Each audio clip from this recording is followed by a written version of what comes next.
একটা উৎসবমুখর পরিবেশ মানিক এভিনিউতে সবার আগে বাংলাদেশ 16 ডিসেম্বরে গান গাইতে পারছি এটা আমার জন্য প্রায় অন্তত 18 বছরের ইতিহাস। আমরা সবসময় সাংস্কৃতিক বিনিময়ের পক্ষে, শুধু ওরা আসবে আমরা যাবো না সেটা হবে না, সবাই গান গাইবে কিন্তু আমাদের রাষ্ট্র যেন কোনোভাবে ক্ষতিগ্রস্ত না হয়। শিল্প সংস্কৃতি এগিয়ে গেলে বাংলাদেশ জাতি হিসেবে এগিয়ে যাবে। বিদেশি শিল্পীদের সাথে দরদাম করতে পারে না, তো আমাদের সাথে দরদাম করা যায়। 31 আমি কখনো করি না। প্রথমত সবাইকে মহান বিজয় দিবসের শুভেচ্ছা এবং নতুন বাংলাদেশে একটা সার্বজনীন কনসার্ট হচ্ছে, সবাই গান গাইছে, একটা উৎসবমুখর পরিবেশ মানিক এভিনিউতে সবার আগে বাংলাদেশ, এটা হচ্ছে আমাদের মূল প্রতিপাদ্য। আমি ধন্যবাদ জানাই জনাব তারেক রহমান সাহেবকে, যিনি বিএনপির ভারপ্রাপ্ত চেয়ারপারসন এবং তিনি বরাবরই সংস্কৃতিমনা। এবং এই সবার আগে বাংলাদেশ কনসার্টের মাধ্যমে একটা জিনিস প্রমাণিত হয়ে গেল যে বিএনপি আসলে মিউজিকের বিরুদ্ধে না, কালচারাল কোনো অ্যাক্টিভিটিসের বিরুদ্ধে না। অর্থাৎ সারা দেশে আমরা শুনি যে কনসার্ট বন্ধ করে দেওয়া হচ্ছে, কনসার্ট করতে দেওয়া হচ্ছে না, এই ধরনের যে একটা অপসংস্কৃতির দৌরাত্ম্য শুরু হচ্ছিল, সবার আগে বাংলাদেশ কনসার্টের মাধ্যমে এটা নতুনভাবে শুরু হলো। ইনশাল্লাহ আমরা সব অনিশ্চয়তা কেটে গেছে। আমরা আশা করছি বাংলাদেশের মানুষ আবার সঙ্গীতপ্রিয় মানুষ, বাংলাদেশের মানুষ গান শুনবে, আনন্দ করবে, ভালো থাকবে। এটা আমাদের বিজয় দিবসের প্রতিপাদ্য হওয়া উচিত। এবং আমরা যে যার অ্যাঙ্গেল থেকে, যে পেশায় আছে, যে কাজে আছে, সব জায়গা থেকে দেশকে ভালোবাসবে, এটাই মূল লক্ষ্য। আমার নিজের ক্যারিয়ার যদি ধরি তাহলে তো দীর্ঘদিন, এবং 16 ডিসেম্বরে গান গাইতে পারছি এটা আমার জন্য প্রায় অন্তত 18 বছরের ইতিহাস। এটা অনেক গর্বের বিষয়। আমার অনেক শিল্পীরা আসছেন, বড় বড় শিল্পীরা আসছেন, ব্যান্ডগুলো আসছে, আমাদের যারা বয়াতি লেভেলে আছেন তারাও আছেন। তাহলে সব কিছু মিলে গুড পার্টিসিপেশন, সুন্দর। বিদেশি শিল্পীর কনসার্ট বাংলায় সবসময় ছিল, একটা নির্দিষ্ট জায়গায় ছিল আর কি। এখন এটা আবার আরেক দিকে চলে গেছে। তো বিদেশি শিল্পীরা আসবে ডেফিনেটলি।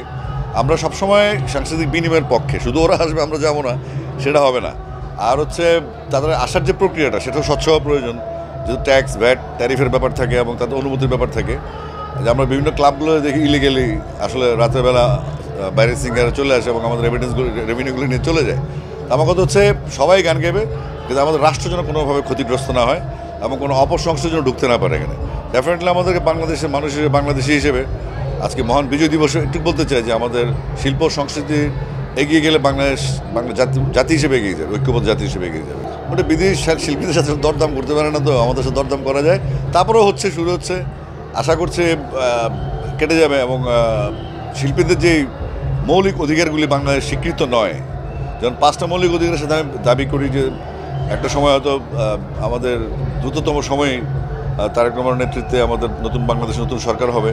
যখন হবে আমরা আশা করব যে শিল্পীদের এই মৌলিক অধিকারের যে জায়গাটা, অন্ন, বস্ত্র, খাদ্য, বাসস্থান, চিকিৎসার সাথে বিনোদনটা সংযুক্ত হবে, এটা দাবি থাকলো।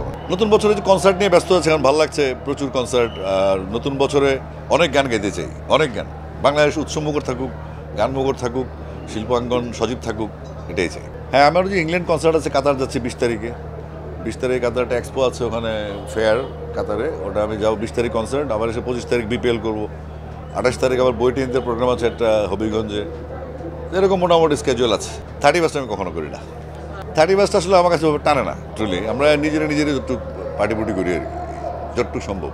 হ্যাঁ, প্লেব্যাক তো এই শুরু হবে, 1-2টা সিনেমা আসতেছে আস্তে আস্তে। আশা করছি দ্রুতই ভয়েস দিতে পারবো।